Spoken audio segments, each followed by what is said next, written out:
It's Monday, November the 23rd, the year of our Lord 2020, and we're coming at you live from downtown in Washington, D.C. This is the National Pulse. I'm Raheem Kassam, editor-in-chief of thenationalpulse.com, and we've got a packed-out show for you today. But first, I just want to let you know that there is another lockdown coming here from Wednesday in Washington, D.C. And for the people who are not in Washington, D.C., I can even hear you going, boo-hoo. The swamp has to lock down. You don't get to go to your fancy restaurants. You don't get to see your friends. You don't get to celebrate Thanksgiving. This is what you get for being a liberal-run city. And I agree with you.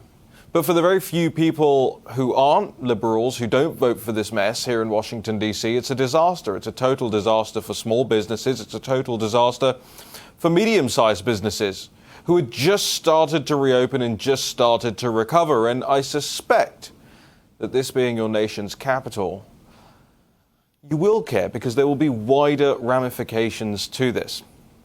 A lot of people are just going to move straight out of town and not come back. And Muriel Bowser and a coterie of leftists who are imposing the new lockdown restrictions will lose more and more of their tax base. Maybe it's a good thing in the long run, but it's not a good thing for humans. It's not a good thing for individuals. It's not a good thing for their businesses, not a good thing for their families.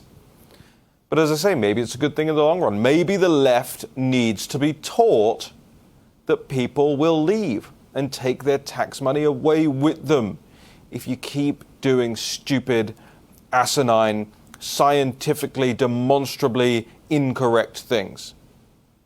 I've been warning friends of mine, especially in the service industry, for months and months, that if it seemed like Joe Biden was going to be the president, even if it seemed, which is what the media is trying to push, remember, it seems like Joe Biden's going to be the next president, then the left will become almost immediately emboldened to shut the churches down and throw open the strip clubs. That's what's happening in California. That's what's going to happen here. The casino just outside of Washington, D.C. is packed every night.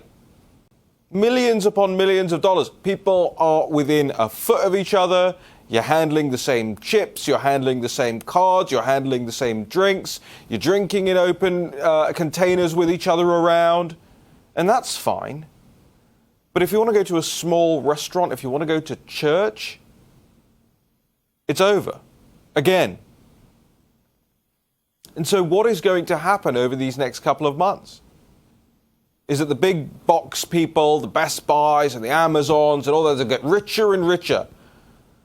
We can deliver to your house with white gloves and masks and shields and hazmat suits.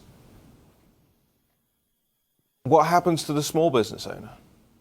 You know, when we first came across this virus, in December, January, and remember we launched the War Room Pandemic show in late January, we said, hey, we understand Vice President Mike Pence and his task force, 14 days, 30 days to slow the spread. We understand because it wasn't just even about slowing the spread. It was about understanding the virus, understanding how it works, understanding who is most affected, understanding mitigation efforts, understanding the impact on businesses, on communities, on schools, on families. And we understand it now. We know how to mitigate. You know, all of these places, whether they're cities like New York and London or Atlanta, or all of these places, whether it's Hong Kong, wherever in the world, Italy, Spain, France, you name it. The mask mandate happens here on the graph, and the cases go up. Now, there are lots of reasons for that. I probably don't even need to explain it to you. Where everyone's doing more testing, for example, and more testing will result in more cases. But we know what's real, and we know what's theatre at this point. And Muriel Bowser wants to drag your capital city, your nation's capital, into another lockdown. I think it's disgraceful. It just happened. They just announced it. Something's happening in front of me here. Some sort of music. We can turn that. Oh, we've got bagpipes playing from the laptop here.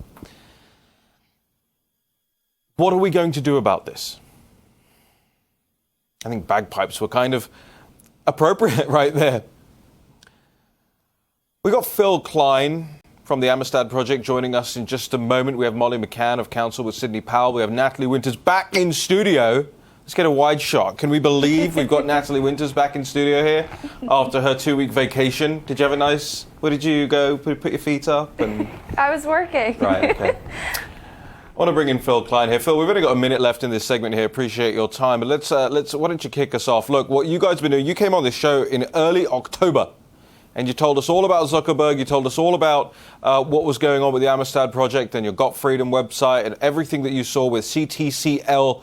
Just in the minute we have before we break, and we'll bring you on for 2 full segments after that, just refresh our memory of how this all began. Well, in March 2020, a guy named David Plouffe, who was Obama's campaign manager, wrote a book that was the roadmap. He was working for Zuckerberg. A few months later, Zuckerberg gives $350 million to a charity. That charity pours it right into the urban core to turn out the vote for Joe Biden, which is a violation of federal law, a violation of state law. It's Zuckerberg money that is actually paying the election judges and election officials who boarded up the windows so America could not see in. So we've got America outside of the counting room and a billionaire inside. That is not proper for fair and transparent elections. Well, when we come back, Phil, you're going to explain to us, I hope, what the next steps are. You guys have got a couple of lawsuits in the works here. You found out more about where the coordination was taking place between all of these groups. And I will ask you the all-important question, because people are getting fatigued out there. I can sense it. I know it. They're getting frustrated. Where's the Kraken? We're going to ask you, is it going to make a difference? We'll be back with Phil Klein, Raheem Kassam, Natalie Winters. The National Pulse returns in just a moment.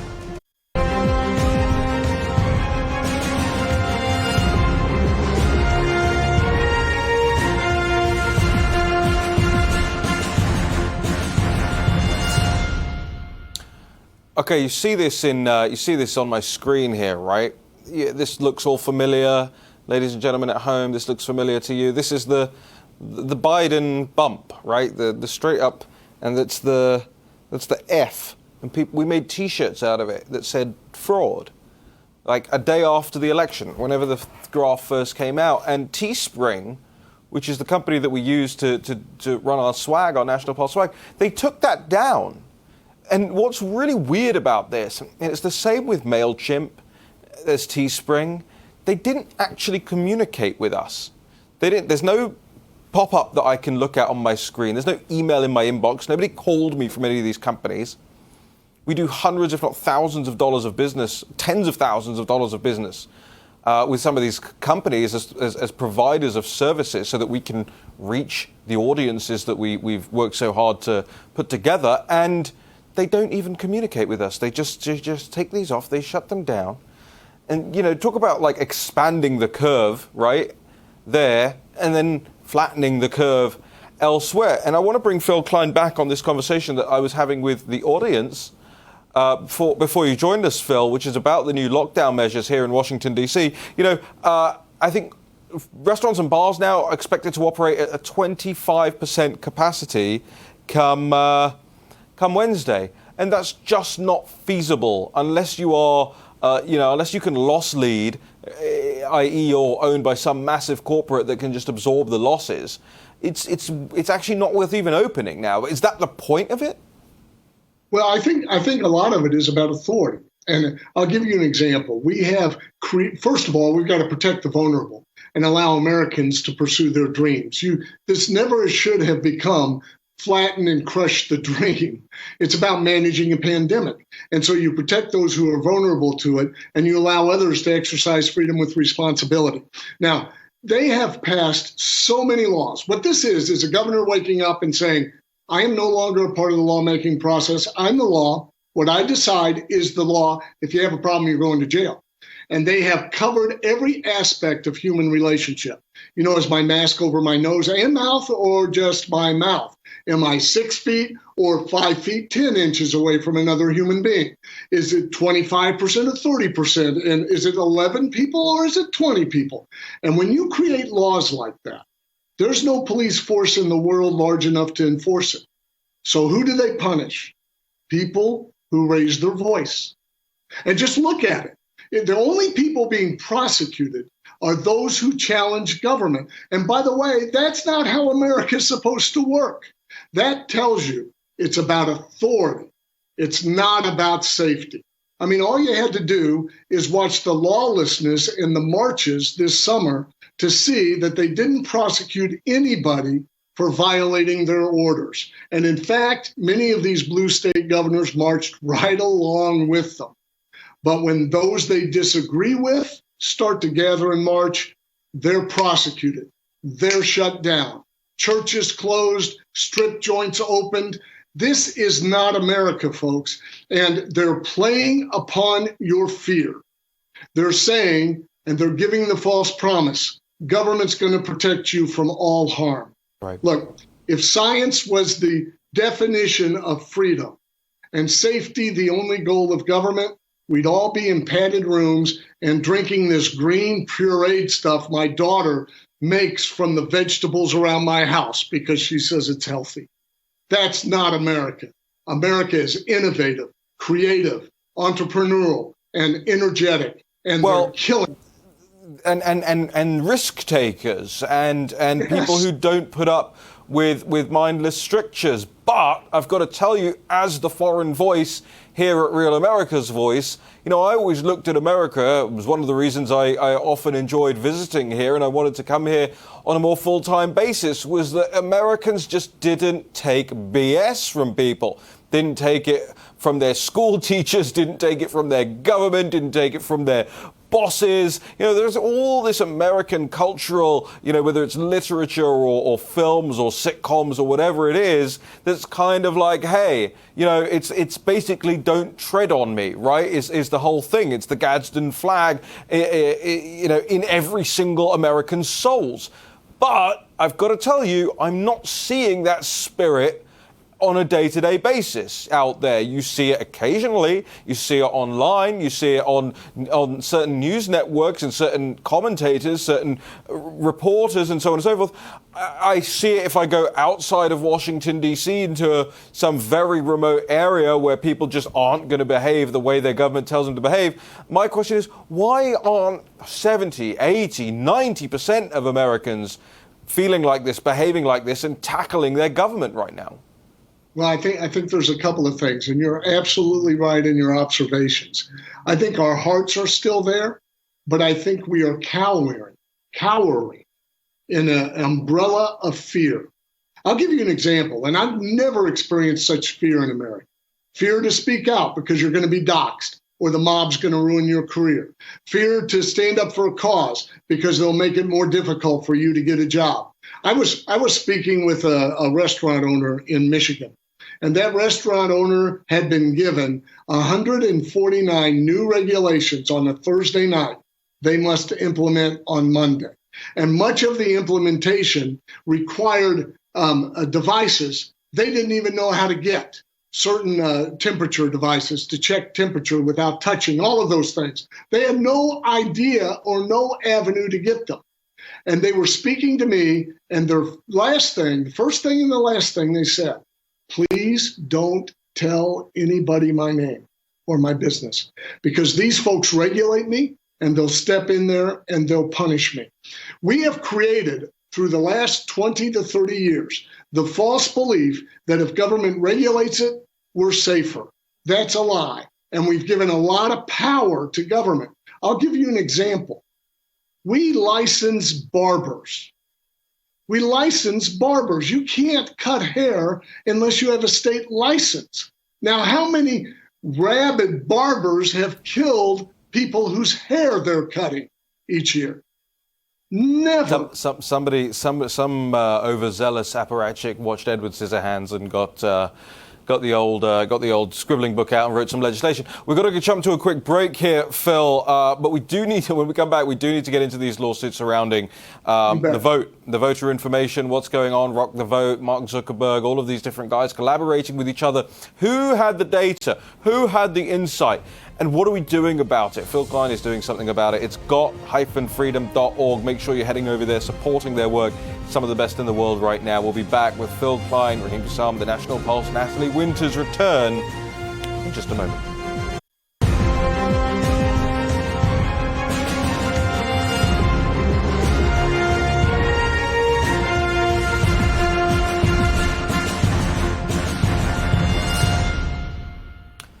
Welcome back to the National Pulse. So in the break, I realized I need a haircut as well. I mean, it's getting a bit out of hand here, but I don't have any time on the weekends to do it. So I think Natalie Winters is going to cut my hair. We'll make it a live episode here. How about that? That would not end well. Phil, what do you think about that? If you do that, Natalie might get arrested. And she's probably fined. We can't do that in the land of freedom. Barbers are too dangerous. We have to put them through a government education program first. Land of the free, home of the brave, don't cut your friend's hair. Phil, I want to get to the lawsuits, very serious stuff that you've got going on, and it's amazing to our audience, by the way. You are the definition of a happy warrior. You come on here, we have a great time, but we also learn a lot. So learn us a lot right now about what's going on with these lawsuits. What are you chasing? The audience remembers from back in October, Phil Klein and the whole team at the Amistad Project, Thomas More Society, the Got Freedom guys, you were ahead of almost every single thing, if not every single thing. So where are we going and what are we going to see? Well, we're putting together this story, and let me get through the 5 simple ways that you steal a national election. You can't count what you can't see. So they don't want us to see the count. So they kicked us out of the counting room, and they also use the machines to do the count. You can't see inside a machine to know if it's counting correctly unless you get the computer logs, and they're not giving up the logs. You can't count what you can't see. You can't steal what you can't find.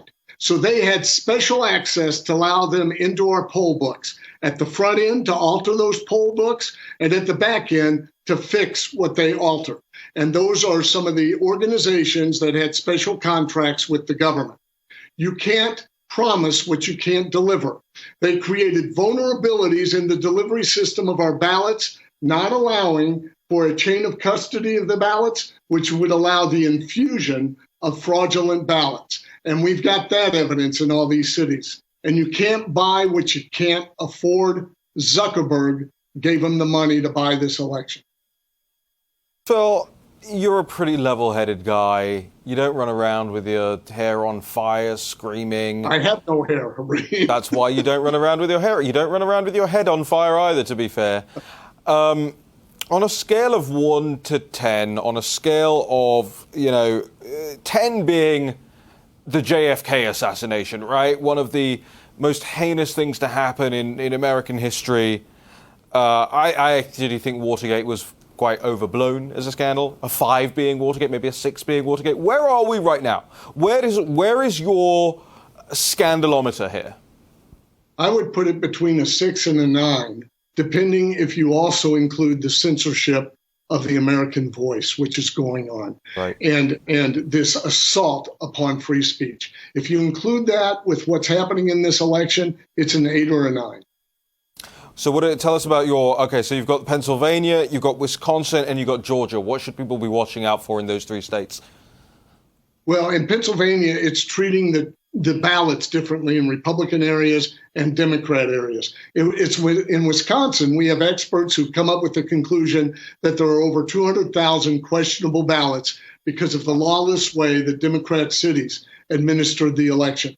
In Michigan, again, it's how they treated ballots differently. And in Georgia, what we've got is a lot of influx of Zuckerberg money. We've got work stoppages. We've got late night ballot drops like in the other urban core. And you're going to see litigation on those fronts as well. And what does just before we let you go, I know you've got to bounce, but just before we do, what's the time scale of all of this? Because people are desperate for urgency. They think, hey, once you get past December the 8th, it's game over.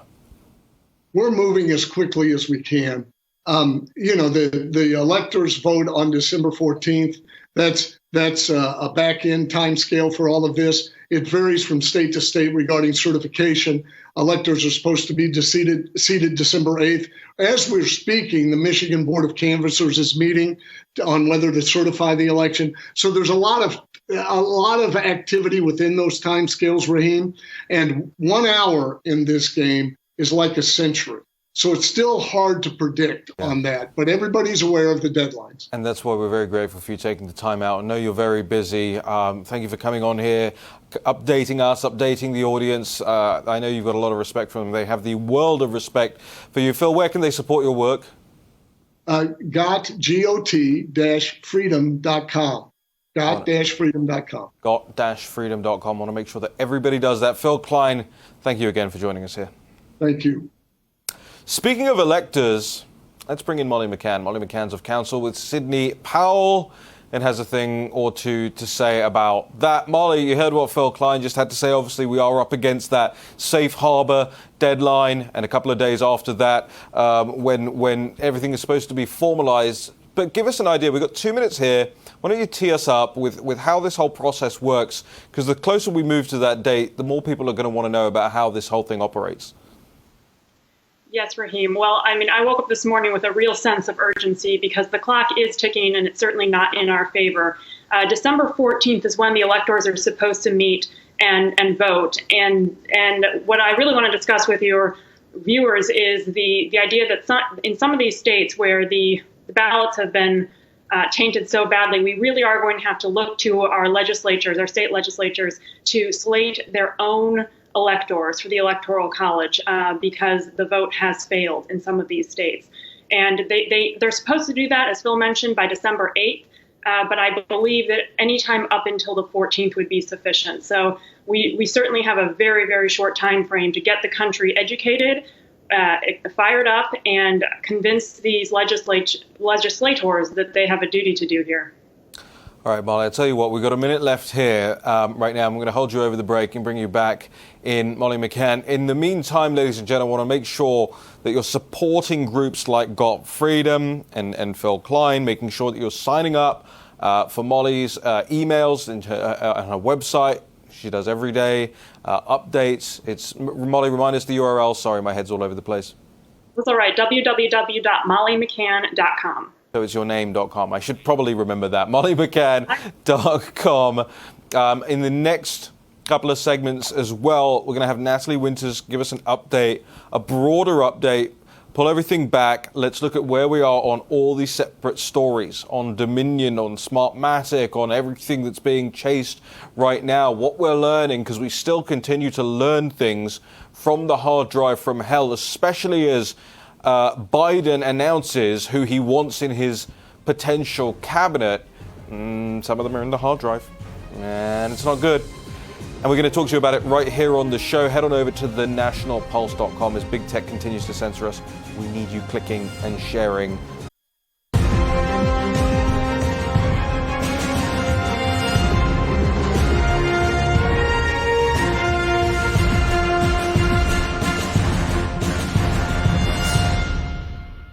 Okay, welcome back to the National Pulse.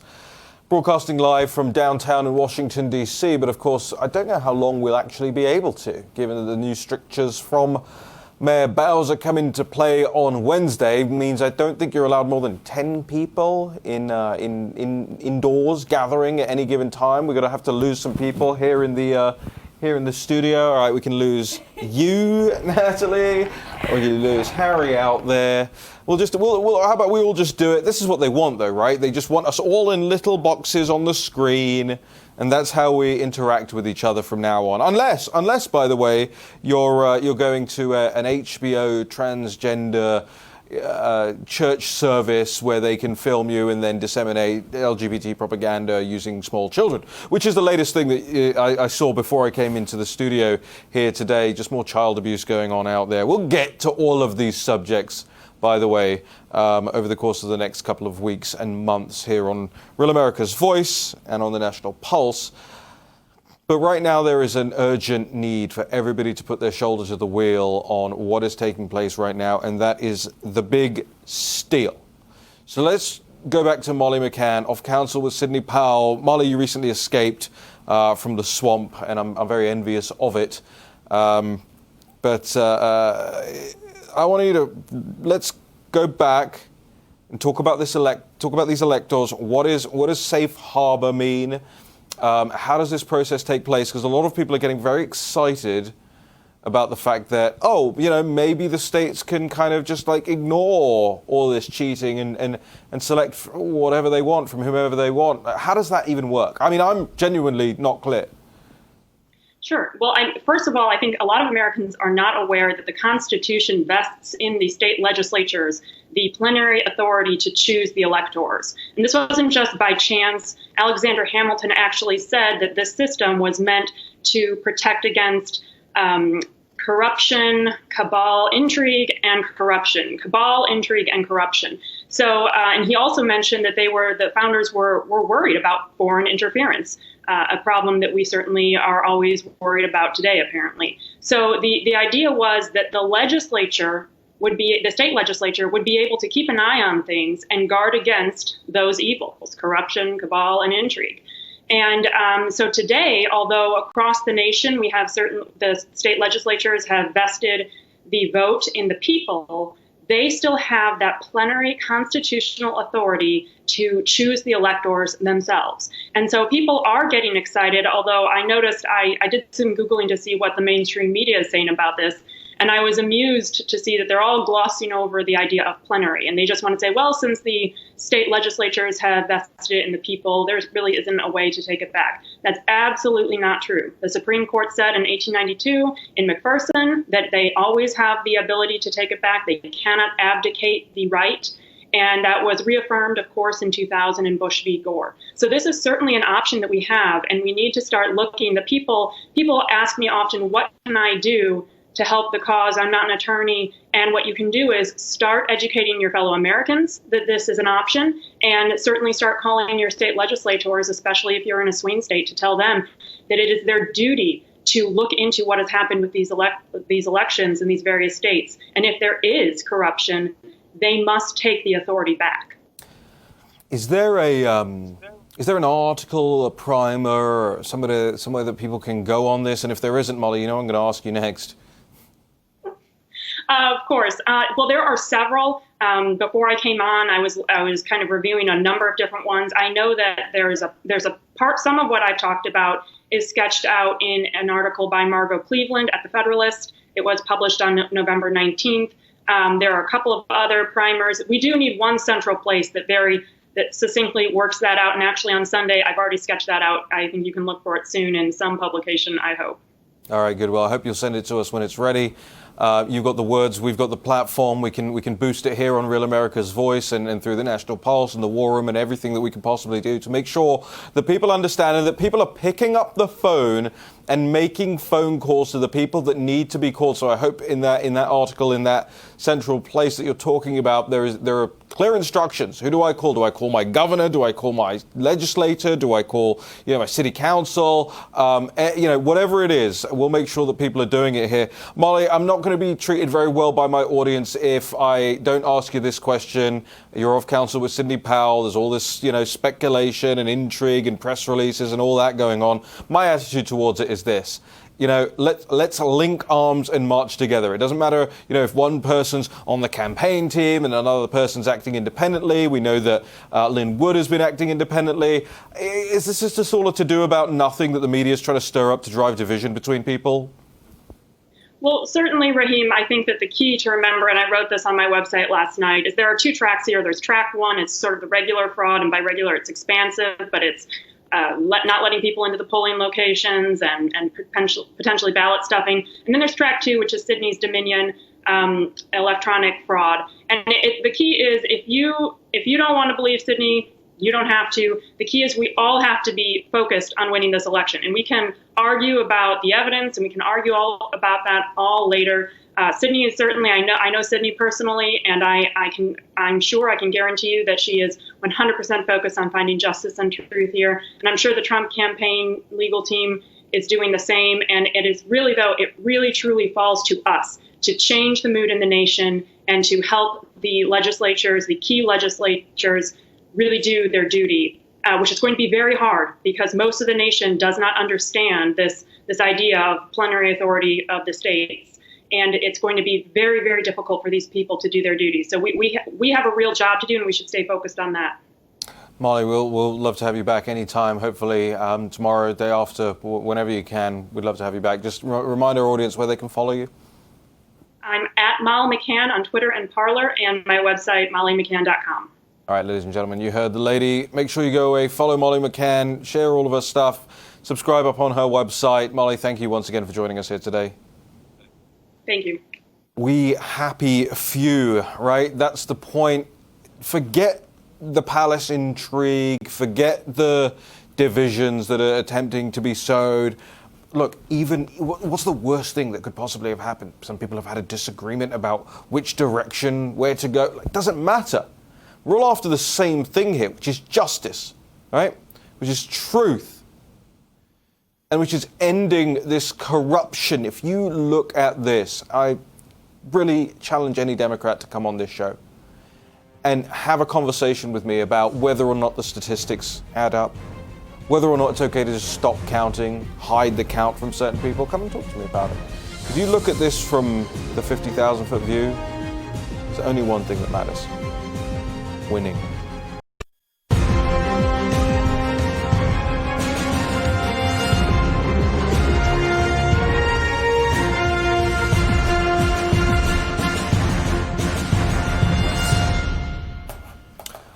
All right, welcome back to the National Pulse. We've got Natalie Winters here in studio with us. This big old laptop now in front of me here that they have furnished. I haven't used a Windows laptop in a long time, so I'm going to take a minute to... The reason we have this here is so that I can throw from my computer so that you guys can see. I don't have anything to show you right now, but we will over the course of the next few weeks be looking at a more integrated way of doing the show, getting more of your comments here live on the National Pulse, and we're very excited about that. Half of my best ideas come from our audience, and the other half come from you.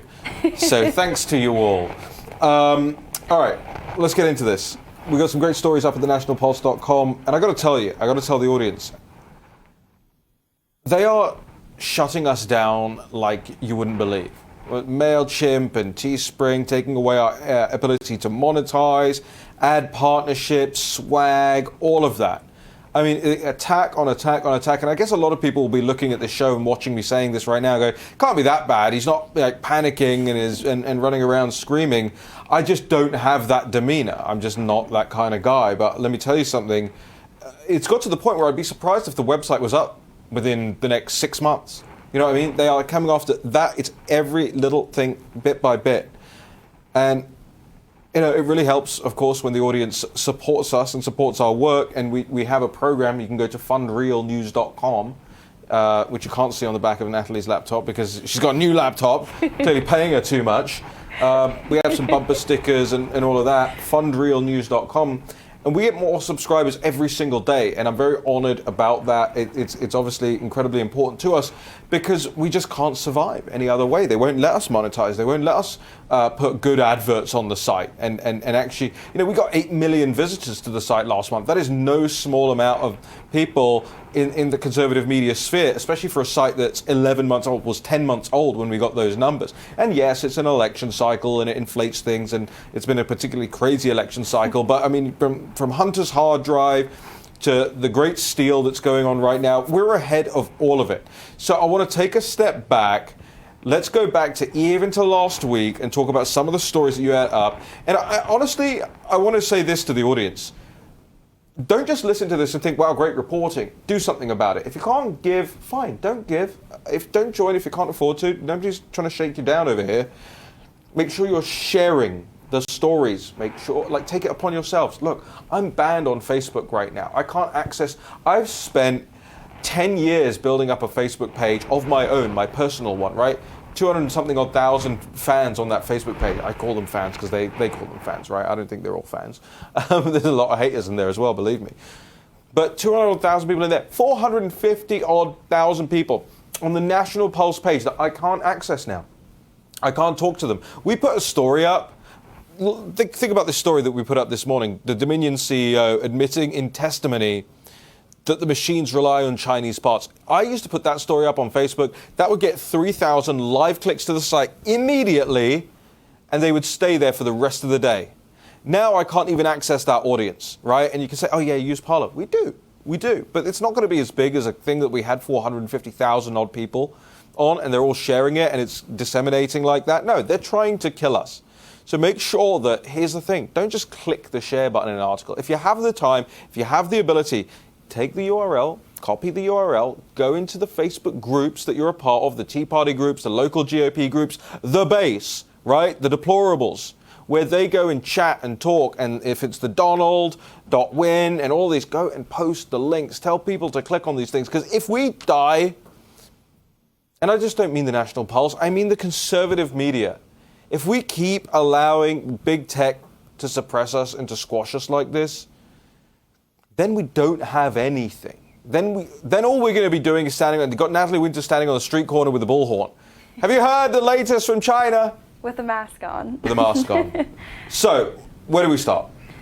There's so much, although one thing I'd say, you were talking about in the beginning how lockdowns are affecting small businesses, and I think as Muriel Bowser is to small businesses in D.C., you see these big tech platforms, these regulators are to conservative news outlets, much like the National Pulse. But I think people need to remember that while they're certainly going after the National Pulse right now, they being MailChimp, Teespring, Twitter, Facebook, it's not going to stop there, no. Right? We're deemed fringe, but they're going to start going for more mainstream outlets and really take away our side's ability to move the needle on any issue. They're going to take away our ability to use the internet.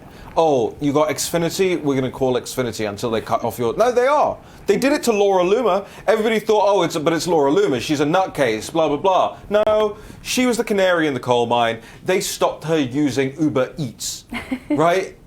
They stopped her using food delivery apps because she's a fascist, in their words. So they're not going to stop there. They will stop your credit card processors. They'll stop every single thing. So here's the thing. Do we have the clip, by the way? Do we have the Dominion CEO clip? I want to make sure that we play that for the audience here as well. The Dominion CEO in testimony admitting about Chinese parts being used. And this is one of the things, Sidney Powell says it, and everybody goes, oh, she's a nutcase. She doesn't know what she's talking about. Oh, she's a liability. No, she's not. She's right. Let's listen. It wasn't our company in the Terrasis report, but we do have components in our products that come from China. I don't know the exact percentage. I can certainly get that to the committee through my staff. Happy to work with you on getting the exact number. Our tabulated products have always been manufactured in the United States. And so if you before you go forward, what are the components that you get from China? So, for example, LCD components, the actual glass screen on the interface, down to the chip component level of capacitors and resistors. Several of those components, to our knowledge, are not even, there's no option for manufacturing of those in the United States. We would welcome guidelines and best practices from the committee and from the federal government in terms of this is not a problem that's unique to the election industry. Thank you. I thought this was a conspiracy theory. And what's so crazy about the clip is the individual who's pushing back on the CEO of Dominion Voting is Zoe Lofgren, who is of impeachment fame. She was one of the House impeachment managers during the inquiry. And interestingly enough, in her opening statement, she also cited a study which said that nearly 1/5 of components in a very, quote, popular voting machine came from China. So even though CNN will tell you this is a baseless conspiracy, or even these big tech platforms would say that we're peddling disinformation, we're actually just quoting Democrat representatives and the CEO of a huge voting company. There's no editorializing here. There's no opinion. It's their own words. But CNN told us that the idea that there was a Venezuelan-controlled company that had interest in U.S. elections was a conspiracy theory as well. And then some smart person found the 2006 CNN segment entitled Democracy for Sale, where the network reported a company owned by Venezuela.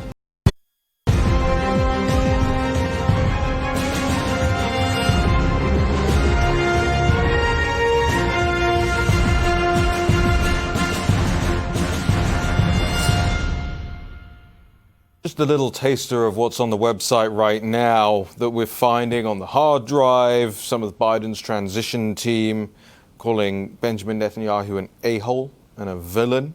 You can check that out. You can see the emails we're pulling off Hunter Biden's hard drive where one of the transition leaders suggested that Vice President Joe Biden should, quote, sell out for millions to big corporations. And the list goes on, and we'll keep going through some of these things. We've got more stories coming up today, tomorrow. Natalie Winter's working on a whole bunch of it. But I want to start off with this Venezuela thing because, again, CNN has been telling you It's fake news. Rudy Giuliani and Sidney Powell and the whole team that went up there last week, they didn't know what they're talking about. There's now this fissure in the legal team, and you shouldn't be paying any attention to what Sidney's saying because it's absolute nonsense, except that in 2006, CNN themselves reported on this. I want to play you this right now. A firm owned by Venezuela could be allowed to take over one of this country's top voting machine firms. Venezuela, of course, led by Hugo Chavez, working to change the views of most South American countries, move to the left. Critics of the deal say our nation's very democracy is now for sale without anyone doing a thing about it. Kitty Pilgrim reports. The use of some 19,000 electronic voting machines in the city of Chicago and Cook County primary on March 21st of this year is now under intense scrutiny. The U.S. company that makes the machines, Sequoia, was bought in 2005 by Smartmatic, a private company primarily owned by Venezuelan businessmen. When Chicago had problems with the machines, a dozen Venezuelan employees were there to help with the election. Chicago officials are outraged. I think that American elections ought to be run by American companies and ought to be run by American citizens, not Venezuelan nationals. Smartmatic is technically based in Boca Raton, Florida, but the president of the company, Jack Blaine, testified to the Chicago City Council. Fewer than a dozen Smartmatic employees work in Florida. The majority of the workers are based in Venezuela. Watchdog groups question why U.S. voting machines would be under the control of citizens of another country, especially a country whose own election process is highly suspect. We believe this is a national security issue. And it is. It is a national security issue. We can keep going with that. You can keep watching it. It's about 4 minutes long. You can keep watching it at the National Pulse. The story is in the breaking section by Robert Stevens, one of the latest writers that's been joining us to report breaking news like this. And we recruited him, or he rather volunteered himself, from our membership section over at thenationalpulse.com/support. So we thank Robert for being such an eagle-eyed supporter of the Pulse and for writing this story up for us. And the reason it really sticks in the craw is you fast forward to November of 2020, i.e. right now, and CNN reports on its website, quote, there is no evidence that Dominion machines use Smartmatic software, as Powell suggested, and thus zero connection between Venezuela and the company whose voting machines were actually used in the swing states Trump is focusing on. Both Dominion and Smartmatic have said that they are competitors with no corporate links. Well, more on that from Natalie Winters. A blatant lie, yet I don't see CNN getting deplatformed from anywhere, frankly. But stop. A blatant lie. A blatant lie. Why a blatant lie? Well, just years prior, they were pushing the fact, But why is it a blatant lie that Smartmatic and Dominion are competitors in the marketplace? Exactly. So since at least 2009, Smartmatic and Dominion have had a non-compete agreement, quote, in the United States. So what you've been seeing is the mainstream media has been saying, well, the reason that there's no collaboration between Smartmatic and Dominion is because they're, quote, fierce competitors. Now, Dominion has said that. CNN, the Associated Press, they've all amplified these claims, uncritically quoting Smartmatic's statement, and Dominion has issued similar statements. Yet when you look into the lawsuits, and specifically the law firm Potter Anderson Caroon, which represented either Smartmatic or Dominion in this 2009 suit, their summary of the case for those of us who don't necessarily have the best legal minds, what you see is that these companies, for I guess now over a decade, have had a non-compete agreement. The lawsuit was actually about the fact in Puerto Rico, Smartmatic had been using their systems when Dominion said you're not allowed to because we have a monopoly on the U.S. on federal elections. So really what you're seeing, a fierce competitor, is again a blatant lie because they are legally not allowed to compete. Dominion has a monopoly, quote, in the United States, as according to the text of this case. It's interesting because they also have licensing agreements between the companies, which is what the lawsuit was effectively about, which means that they're not even, look, they may be competing with each other on one level, but they're working with each other on another. It's the argument that, Apple and Microsoft are competitors, but at the same time they have to work together on all sorts of other things, whether it's software, whether it's underlying mechanisms, whether it's app stores, whatever it is. And the same thing appears to be going on here as well. But what sticks in the craw is that CNN and the Associated Press are just mindlessly, obviously they're willful liars, we know they're a part of this whole thing, but they're also mindlessly just regurgitating the corporate lines from Dominion and Smartmatic, and they're not being pulled offline. They don't have Alan Duke fact-checking them on Facebook with a big thing in front of them that says, actually, this isn't true, or some more context is required, because this lawsuit actually shows they have a non-compete agreement between them, Natalie. Well, of course they're not going to be censored, and not only because Lead Stories has over 130 years of collective CNN journalism experience at the organization, but even we had a piece last week on the Bipartisan Policy Center, who's giving Joe Biden awards in 2019. They're quoting him on their homepage. They have a host of never-Trumpers on their board. They're the ones who are running this election information desk at Facebook. So, of course, they're going to choose to censor the National Pulse as opposed to CNN. All right, we've got a minute left here, Natalie. Anything else you want to draw to the audience's attention? Certainly be on the lookout for more stories coming from the hard drive, as you said, whether it's transition leaders, former senators, Joe Biden's best friends, calling Netanyahu an a-hole and a, quote, villain, which I'm pretty sure if our site said that, we would get kicked off of everywhere, or the fact... And the Airbnb story as well. Exactly. You said I was on vacation, even though I wasn't. If I was, I'm glad I didn't book an Airbnb, because there's reporting from the Wall Street Journal coming out that their chief trust officer resigned just 6 months after assuming the role because they were sharing real-time data with the Chinese Communist Party. All right, stick around, ladies and gentlemen. David Brody and the Water Cooler are up next here. And also, I know I don't really know much about Thanksgiving, but what I do know is that the turkey pardon's happening, and I am Team Cobb. We'll see you again tomorrow at 3 p.m. here on the National Pulse. Thank you.